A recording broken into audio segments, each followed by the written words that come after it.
como é que funciona a dinâmica da estrutura ensinamento acadêmico, filosófico, espiritual numa aula no Instituto Ave Maria? Você vai estar dando para o teu filho a aula de biologia, e naquela aula de biologia, teu filho tem que aprender sobre a evolução das espécies, porque isso cai no vestibular.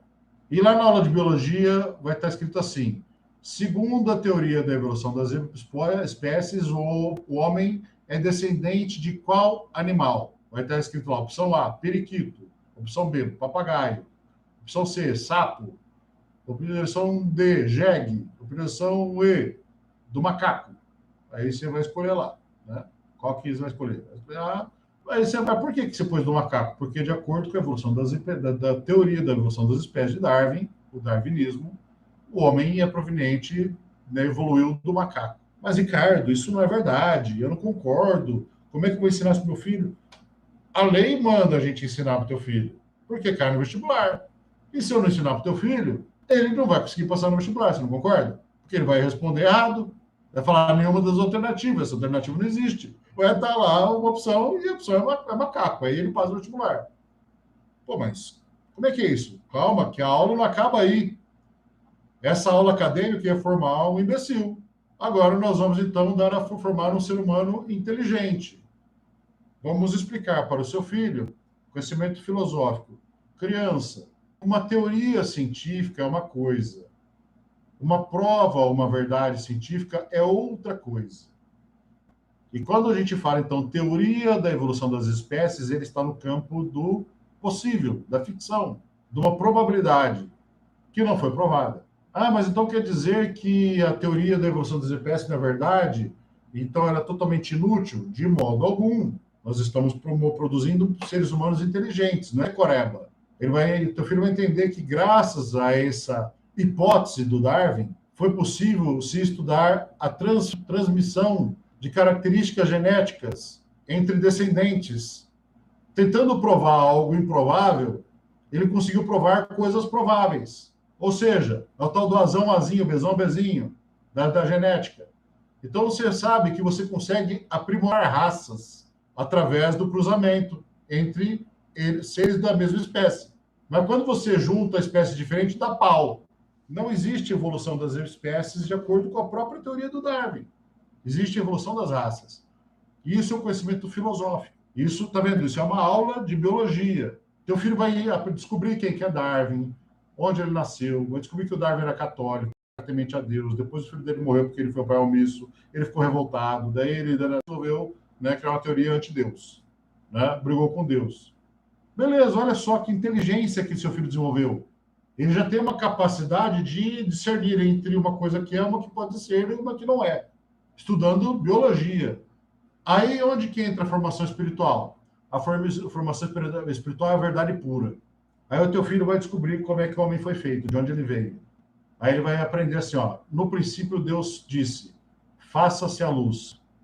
E depois ele disse, falou um monte de coisa, e ele falou assim, ó, faça a porção molhada, a porção seca. Aí ele disse, faça-se os animais aquáticos, os animais aves do céu, os animais terrestres. Aí ele formou todos os seres vivos, inclusive o macaco que estava no pacote dos seres terrestres. Só que ele não tinha feito o último ser vivo ainda, que ele deixou por último. Deixou para o final, não é assim? A gente sempre deixa a melhor parte para o final, né? Deus deixou a melhor parte para o final. Aí Deus, que tinha já realizado toda a criação a partir de uma ordem, faça-se, olhou para si mesmo, meditou sobre a sua natureza divina e disse para si mesmo, façamos o homem. Viu que mudou de faça-se para façamos? Façamos o homem à nossa imagem e semelhança. Como assim façamos? Quem é Deus? Pai, Filho e Espírito Santo. Deus tem um corpo, que é Jesus Cristo. Tem um Espírito, que é o Espírito Santo. Alma divina e eterna, que é o próprio Deus, a essência do Criador. Perfeita e boa. Aí, beleza. Aí Deus falou, façamos o homem. E como é que Deus... Quem chama o macaco de macaco? O homem chamou o macaco de macaco. Por que Deus fez o homem? Façamos o homem para que ele reine sobre todas as espécies. Então, teu filho vai descobrir, na aula de biologia do Darwin, que ao invés de ter sido feito o evoluído do macaco, ele foi feito para ser rei, para reinar. não para ser escravo. Teu filho é um filho de Deus, ele é um rei, ele foi feito para reinar sobre todas as espécies. Está entendendo o que é a formação espiritual? A potência que dá? Se alguém falar que teu filho não é homem, ou não é mulher, não sei o que, você, peraí, eu sei quem me fez. Aí ele fala assim, bom, de onde veio a palavra homem?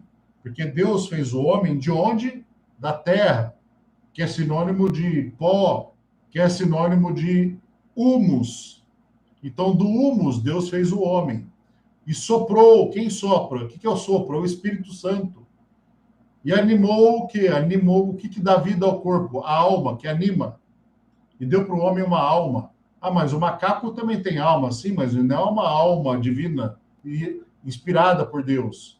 É uma alma criada, não é uma alma inspirada. Então, a alma humana ela é eterna. E a alma do macaco, não. A alma do macaco acaba com o macaco. E a alma humana, não. Triste, mas é assim que Deus fez. E por que Deus fez o homem apenas criaturas? Ele queria alguém para ser chamado de filho. E para reconhecer este filho, deu a este filho autoridade sobre toda a criação. É o teu filho. Aula de biologia. Conhecimento acadêmico, cai no vestibular, filosófico, de qual que é a verdade, sobre a teoria científica e a parte espiritual. É uma única aula. Por que isso é importante? Lição de casa. Escreva aí. Escreva no teu Google. Se você estiver aí com o celular perto da mão, que não vai te atrapalhar a tua reunião, já pode fazer a pesquisa já. Vai lá no Google e escreva assim, ó. Antes e depois da faculdade, clica em imagens. Você vai ver imagens de jovens que com 17, 18 anos entraram no vestibular, entraram na faculdade de medicina, engenharia, direito e tal, chegaram na faculdade cheirosinho, bonitinho, filhinho bem criado, educadinho, lindinho, bonitinho. Depois de 6 meses, esses caras voltaram para casa. O pai e a mãe não reconheceu, não sabe quem é. Até hoje, nunca mais voltou a ser um ser humano. Você está entendendo o que acontece? Quando uma pessoa com 17 anos não sabe quem é, não recebeu uma formação completa. O que a natureza animal faz com o animal? O animal ele quer fazer parte do bando, do cardume.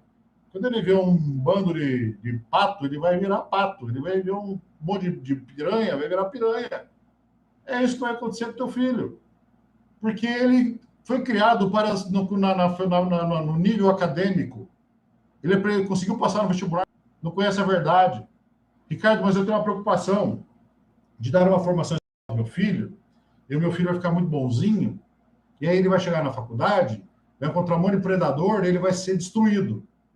De jeito nenhum. As outras crianças se tornaram animais, e o seu filho se tornou um adestrador de animais. Assim como Deus pensou. Domine sobre todas as criaturas. Teu filho vai chegar lá na faculdade e vai falar assim, pô, peraí, ó. Pessoal, para com isso, está errado, não é assim. Ele não está a fim de ser simpático, a fim de ser legal. Aqui no Instituto Tamari, a gente não quer ser legal, ser simpático, a gente já está se esforçando, mas a gente quer ser verdadeiro e fazer o bem para você. Então, eu poderia estar dando uma aula um pouco mais light, mas eu estaria falando mentira. E a educação que o filho precisa é essa. Se não for essa educação, deixa na escola. Beleza? Então, quer dizer, nós temos essa formação. E tem mais um detalhe. As pessoas não percebem. Mas você e eu não tivemos essa educação. Essa educação nos foi roubada. A gente tem muita insegurança de quem a gente é. A gente não sabe quem a gente é. A gente estudou e não sabe até hoje qual que é a nossa verdade, que a gente está na busca ainda, porque a gente já deveria ter descoberto com 17 anos de idade já. Você já deveria saber. E tem mais um detalhe. As pessoas falam, poxa, mas não daria para separar a parte espiritual das aulas de matemática, física, química, biologia? Não, não daria. Sabe por quê? Porque isso é hipocrisia. Em primeiro lugar, é dizer que Deus não é o Senhor de todas as ciências, Ele é. A pessoa aprende, a pessoa depois se torna um adulto e vai viver no mundo. Aí o que acontece? Esse adulto é assim, um pai e uma mãe que em casa não é um bom marido, uma boa esposa. E também não é um bom pai e uma boa mãe. Que chega no trabalho e ele, para receber uma promoção, ele tem que prejudicar um funcionário, um colega de trabalho. Para conseguir um resultado para a empresa, ele tem que sacanear um fornecedor ou um cliente. Ou tem que subornar alguém. E ele faz isso e ainda se vangloria como se tivesse feito uma grande coisa. É um cara, uma mulher que depois sai com os amigos para ir jogar um futebol, fazer um esporte, ou simplesmente para ir no barzinho. E aí fica paquerando os menininhos, menininha. Mas é casado, pai e mãe. E se pinta de muito respeitoso. Mas depois esse cara vai lá na missa, vai no culto e ajoelha e fala: Aleluia, Deus, glorioso Senhor. Quem é essa pessoa? Sabe onde ele aprendeu essa hipocrisia? Na escola. Na aula de religião, você tem que ser bonzinho. Mas na aula de matemática, física, química, biologia, nem tanto. É isso. Na igreja, você tem que ser bonzinho, mas na tua casa, com seus amigos, no teu trabalho, nem tanto. Pode até ser um pouco mais difícil no começo, porque você está acostumado a contar mentira, ou ouvir mentira e acreditar, porque é mais fácil acreditar numa mentira do que enfrentar a verdade. Mas, a partir do momento que a gente reaprende, a gente começa a não aceitar mais a mentira na nossa vida. E só querer a verdade, só querer da água pura, porque ela tem todo o sabor. Entendeu? Então, isso é, resumindo, o modelo pedagógico, a estrutura da educação. Então, tem a formação espiritual em todas as matérias. Por que o Ricardo quer? Porque o Instituto da Maria quer? Não, porque a Constituição Federal exige que a educação seja para desenvolver a pessoa, o cidadão e o trabalhador. Traduzindo, se alguém te questionar que o teu filho não está recebendo em casa a educação que ele tem direito, você diz assim: o único lugar do mundo onde meu filho é capaz de receber a educação que ele tem direito, de acordo com o que exige a Constituição Federal, é na educação domiciliar. Porque a escola só forma para o trabalho. Aí você fala para mim: Ricardo, como é que você consegue explicar para mim como é que a educação escolar se tornou básica, só para o trabalho? Vou te explicar. Vou te contar a história da educação no mundo em 1 minuto. Há muitos anos, as escolas não conseguem formar para o vestibular. As crianças saem da escola com o certificado de conclusão do ensino médio na mão, mas não conseguem passar no vestibular, porque não têm o conhecimento, a inteligência e a sabedoria necessária. Aí o que aconteceu com isso? Criou-se um produto chamado cursinho preparatório para o vestibular. As primeiras empresas famosas, antes de serem escolas, se chamavam cursinho. E essas empresas hoje a gente conhece como Objetivo, Coque, Anglo. Essas mega empresas da educação começaram como cursinho. Por quê? Porque a criança chegava no terceiro colegial e não conseguia passar no vestibular. E aí, o que as crianças queriam? Passar no vestibular. E o que é um cursinho? Precisa ensinar filosófico, acadêmico, espiritual? Não. É só precisa ensinar a passar no vestibular. E aí, treina para passar no vestibular. Aí as crianças faziam o cursinho para passar no vestibular. Treinava para passar no vestibular. O negócio deu tão certo, em termos de mercado, atraiu tanta atenção. Olha, o cara que faz cursinho passa no vestibular, passa nas melhores faculdades, que transformaram o terceiro colegial do ensino médio num cursinho. E deram um nome bonito. Chamaram de terceirão. Aí o negócio deu tão certo que transformaram o primeiro e o segundo colegial no primeirão e no segundão. E o colegial inteiro virou um colegialzão. E o negócio deu tão certo do ponto de vista econômico e mercadológico, da moda, que transformaram o ensino fundamental inteiro no fundamentalzão. Então, ninguém mais aprende filosofia e espiritualidade na escola. Porque, de acordo com o sistema educacional brasileiro, você não precisa aprender a ser inteligente nem sábio. Só precisa aprender a passar no vestibular. Quantas pessoas você conhece por aí que trabalham, só fazer, mas não sabe por que faz? Quantas coisas você faz na tua vida que você não sabe por que faz, mas você está fazendo? Você foi treinado para isso. Natural que seja assim. Está na hora de se destreinar. Aí, então, para a gente expliquei aqui essa questão do modelo pedagógico para responder o quê? Aproveitei para responder o modelo da pergunta. Meu filho vai passar na faculdade? Veja bem, vou estar explicando para vocês. A educação que seu filho tem que receber no homeschool é muito parecido com a escola. Ou seja, se tiver a educação, teu filho tem direito à educação a partir dos 4 anos de idade. Ensino infantil. Ensino infantil 1 e 2 é a alfabetização. Então, a criança aprende o alfabeto, né, a letra A, B, C, D, E, F, G, aprende a associar as palavras com as coisas, né, A de anjo, B de bola, D de Deus, I de igreja, essas coisas aí. Beleza, isso é alfabetização.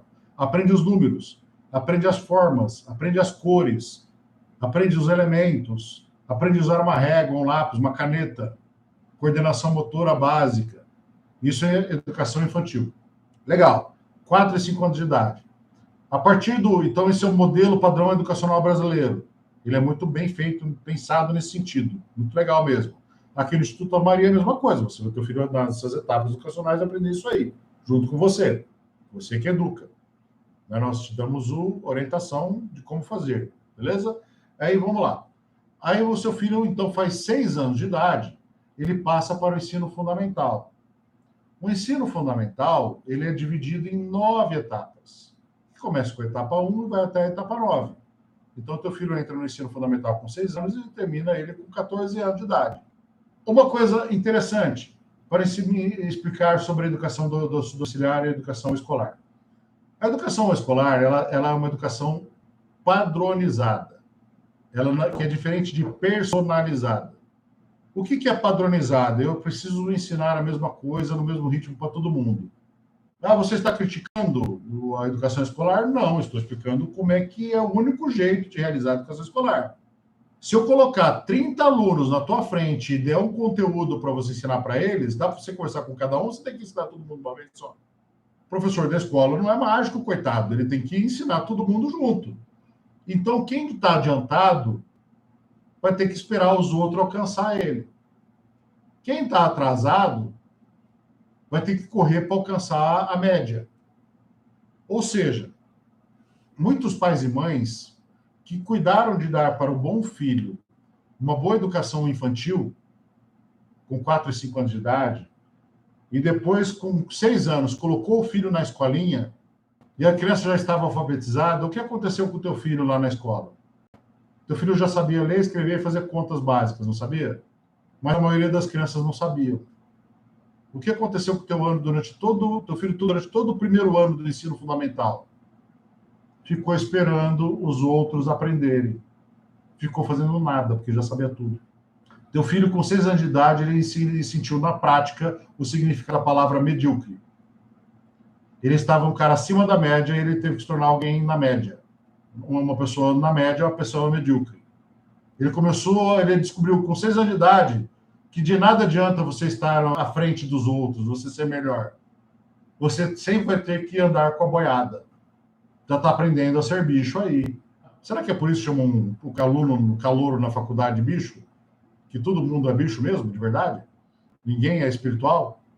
Se o seu filho tem uma dificuldade de aprender, você vai ter que se virar. A escola não vai cuidar do teu filho. Não estou criticando a escola, estou falando como é que é. Você vai ter que pegar o teu filho, vão chamar você lá na escola e dizer que seu filho tem um problema, tem dificuldade de aprendizado, vai ter que encontrar uma neuropedagoga ou tratamento especial, porque teu filho tem várias coisas, problema que ele não consegue estudar no ritmo das outras crianças. Entendeu? Olha o que acontece. O homeschool, por sua vez, ele vai no ritmo. Então, por natureza, a educação domiciliar é uma educação personalizada. Tem que ser. É filho por filho. Não faça do homeschool uma escola em casa, porque não é. Nós somos muito felizes no Brasil de chamar de educação domiciliar, porque é o que é mesmo, educação domiciliar. Porque você vai pegar o teu filho, eu tenho aqui a Clara e o Antônio, 11 anos e 8 anos. O jeito de educar os dois é diferente. O que eu ensinei para a Clara quando ela tinha 8 anos não é o mesmo jeito que eu ensino o Antônio agora que ele está com 8 anos. Por 2 motivos. Primeiro, que o Antônio me estimula a ir por um caminho diferente. E segundo, que eu tenho mais experiência do que eu tive com a Clara. Então, isso puxa a educação. Então, quer dizer, é assim que é o modelo educacional. Aí, ou seja, seu filho passando por esse modelo educacional, do primeiro ano do ensino infantil até o fundamental, ele com 14 anos de idade, ele vai, então, passar para o ensino médio. E no ensino médio, teu filho vai estudar o ensino médio etapa 1, 2 e 3, que é o nosso antigo colegial, e com 17 anos, teu filho presta um tal do vestibular, que é a dúvida que meu filho vai conseguir passar no vestibular. Se ele vai lá, se inscreve na faculdade, faz a prova e vai ter que acertar as perguntas para ganhar a vaga, né? Assim funciona. Mas antes disso, o que é necessário que o seu filho seja capaz de fazer? A educação não diz que desenvolver a pessoa exercício da cidadania e qualificação para o trabalho? Então, ele, como pessoa, tem que conhecer não só o trabalho que ele quer realizar, que é o sentido do trabalho. Ele tem que já saber qual que é a vocação. E a vocação é um atributo que ele não está na coluna do desenvolvimento do trabalho, está no atributo do desenvolvimento da pessoa. Qual é a vocação? Seu filho tem que saber a diferença entre ser médico, administrador ou ator e escolher entre umas 3 profissões. Alguma coisa errada em ser ator? Não. Mas ele tem que querer ser ator. Alguma coisa errada entre querer ser administrador? Não. Mas ele tem que querer, entender que a vocação dele é ser administrador. Alguma coisa errada entre ser médico? Não. Mas ele tem que querer ser médico pelos motivos certos. Não quero ser médico porque eu acho bonito andar de branco. Não quero ser médico porque eu quero ser chamado de doutor. Não quero ser médico porque meu pai é médico. Porque minha mãe sonha que eu seja médico, que eu seja doutor. Esses motivos são errados. Quantas pessoas você conhece que tem diploma e não exerce a profissão? Por quê? Por que você prestou o vestibular? Porque minha mãe mandou que eu tenho que ter um diploma. Depois eu faço o que eu quiser, mas tem que dar um diploma para ela. Ah, que bela orientação vocacional. Onde você aprendeu isso, mamãe, para ensinar para o teu filho? Aprendi na escola. Ah, você aprendeu errado, ensinou errado? É isso? Então, vamos aprender certo e vamos ensinar certo, não é? O que mais acontece nas escolas com 17 anos das crianças? Pergunta lá. Isso aconteceu na minha época, talvez na tua também. Chegar para os meus colegas de sala e falar assim, e aí, vai fazer qual vestibular? A primeira opção minha é medicina, e a segunda? Você espera que seja medicina em outra faculdade, não é isso?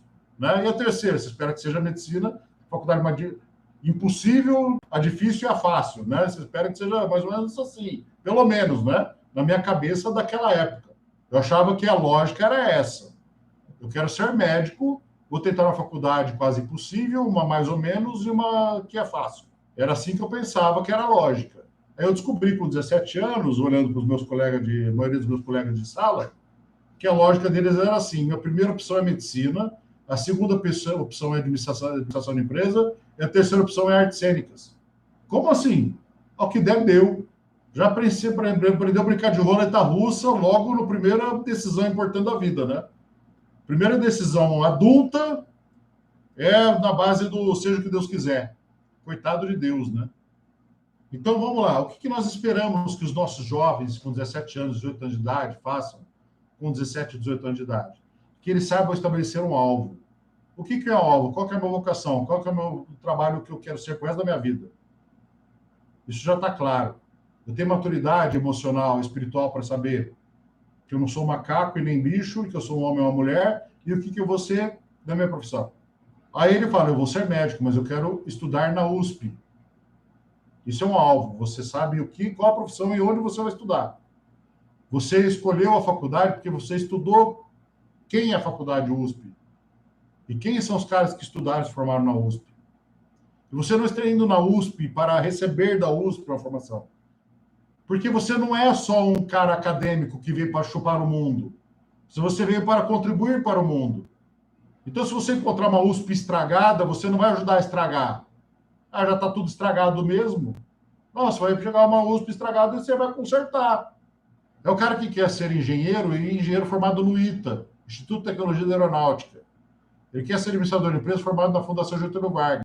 Você está entendendo? Isso é uma criança que tem uma formação vocacional com 17, 18 anos de idade, sabe o que quer ser e onde quer ser.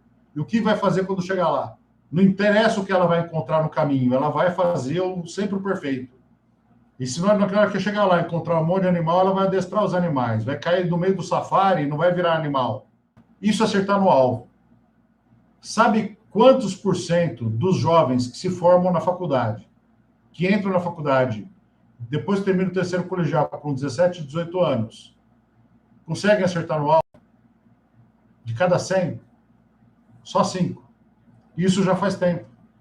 Tanto é que surgiu o fenômeno cursinho há muitos anos. Foi daí que surgiu o cursinho, por causa dessa capacidade da escola em preparar as pessoas para o vestibular, para a vida. Aí, gente, nós temos o quê? O que acontece com os outros 95%? Vou dizer para você, 50% das pessoas que terminam a escola Veja bem, 100% de cada 100, o 100 tem na mão um papel escrito declaração de conclusão do ensino médio. Vocês concordam? Todos esses que se terminaram o terceiro colegial na escola têm um papel escrito declaração de conclusão do ensino médio. Tem ou não tem? Só 5% acertam no alvo. E outros 50% nunca fazem faculdade na vida. Por quê? Porque ele tem raiva da educação, tem raiva da escola, tem raiva de estudar. O sentimento que o cara traz no coração é assim: eu não me formei no ensino, na educação básica, eu me libertei da escola. Esse é o sentimento. Graças a Deus acabou. Depois, passam alguns anos, a pessoa descobre que ela é mecânico, tem uma oficina, tem um salão de beleza, tem uma lanchonete e tal, e vai descobrindo que vai ter que estudar. Mas aí aprende a pegar amor pelo estudo, depois de velho, deveria ter aprendido quando novo. E o que acontece com os outros 45%? Vão fazer uma faculdade que não é o alvo. Por exemplo, o cara queria fazer medicina na USP e não conseguiu passar.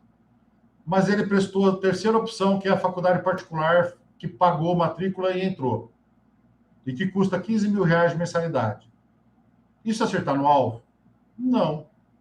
Mas vai ser médico também. Sim, talvez até melhor do que o médico da USP. Mas por que não é acertar no alvo? Porque você vai ser médico só porque teu papai tem 15 mil reais para pagar de mensalidade. Porque se o papai não tiver, não vai ser médico. Você não concorda? Só vai ser médico se tiver dinheiro. Se não tiver dinheiro, não vai. Sem dinheiro, só na USP. Sem dinheiro para mensalidade, né? Porque tem que ter dinheiro para muitas outras coisas. Então, quer dizer, fazer medicina na faculdade que não é o alvo, ou direito, ou qualquer faculdade, queria ser engenheiro no ITA, mas fazer engenheiro ali na faculdade de pagou passou, né? Isso não é acertar no alvo. Eu, por exemplo, queria ser administrador de empresa formado pela Fundação Getúlio Vargas. E eu não, quando eu sentei na frente da prova da Fundação Getúlio Vargas, eu fiquei até o último segundo e não consegui terminar a prova. Eu falei, caramba, eu era o melhor aluno da escola, era o queridinho de Ribeirão Preto. Como é que eu não consigo fazer essa prova? Eu descobri ali que alguma coisa estava errada naquele declaração de conclusão do ensino médio meu, com as notas maravilhosas, não estava, alguma coisa não estava batendo. Que tipo de ser tinha que ser para fazer aquela prova? Que eu não conseguia fazer. Aí a segunda opção foi a PUC. Eu fiz a prova na metade do tempo e passei. A terceira opção foi a faculdade aqui em Ribeirão Preto, baratinha, daquelas que todo mundo faz. Eu fiz a prova em 30 minutos. Acertei tudo. Entendeu? Então, você vê a diferença, né? Até para entrar no vestibular. Então, eu não acertei no alvo quando eu tinha 17 anos de idade. Agora, pergunto para vocês aqui. Levantem a mão aqui no chat do nosso bate-papo, aqui, ó, no grupo do Meet. Ou levanta a mão aqui na imagem mesmo. Quem aqui, desta reunião, com 17 anos de idade, tinha um alvo, sabia a profissão, a vocação que queria exercer, a faculdade que queria estudar, mirou no alvo e acertou neste alvo com 17, 18 anos de idade? Levanta a mão aí. Ninguém. 0%. Mas a estatística diz que é 5%. Cadê os 5%? Então, quer dizer, é assim que funciona, gente. Tá vendo como é que é verdade? Você teve que fazer cursinho, tem que fazer outra coisa, você deu um jeito, e a vida, você se virou na vida, mas foi difícil. Então mostra que é verdade. Então, quer dizer, menos de 5%. Aí você pergunta, tá bom, Ricardo, e do homeschool? Sabe como é que é o homeschool? Quantos por cento tem um alvo com 18 anos de idade e acerta no alvo? 80%. Então, o seu filho vai ser o cara que vai consertar esse mundo para nós aí. A esperança do mundo está nas mãos do seu filho. É esse cara que ele tem que ser. Ele vai entrar numa USP estragada e tem que consertar a USP. Tá bom? Se ele não consertar a USP estraga ele. Tá claro?